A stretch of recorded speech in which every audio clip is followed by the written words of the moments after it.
আসসালামু আলাইকুম এভরিওয়ান, সবাই কেমন আছেন? আশা করছি ভালোই আছেন। তো এই যে দেখেন, আমি আজকে পান্তা ভাতের ভিডিও করব। তো সবাই এখন এই গরমে পান্তা ভাতের ভিডিওই করছে। আমি দেখতে পাচ্ছি যে ফেসবুকে ঢুকলে এখন পান্তা ভাতের ভিডিও। তো এখানে আমি নিয়ে নিয়েছি কাঁচা পেঁয়াজ, কাঁচা লঙ্কা, লবণ আর গরুর মাংসের কালাবোনা করেছিলাম। আর আমি কালকে রাতে যেগুলো ভাত খেয়ে বেঁচে গিয়েছিল সেগুলো ভাতে জল ঢেলে নিয়েছিলাম।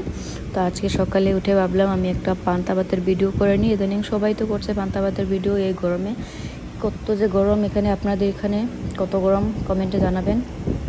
আমাদের এখানে কিন্তু পুরা গরম, বৃষ্টির কোনো আতা পাতাই নেই, পুরা গরম। আজকে তো অনেক গরম, জানি না কী হবে। আর এখানে এখন তো গরম ভাত খাওয়াই যাচ্ছে না ফ্যানের তলে। গরম ভাত হলেও ফ্যানের তলে বসে একটু জড়িয়ে গেলে ঠান্ডা হলে তারপরে খেতেই ভালো লাগে। তো ভিডিওটা ভালো লাগলে লাইক করে দেবেন, কমেন্ট করবেন আর কমেন্ট করে বলবেন কেমন হয়েছে ভিডিওটা। তো আজকের জন্য এতটুকুই, দেখা হবে নেক্সট ভিডিওতে।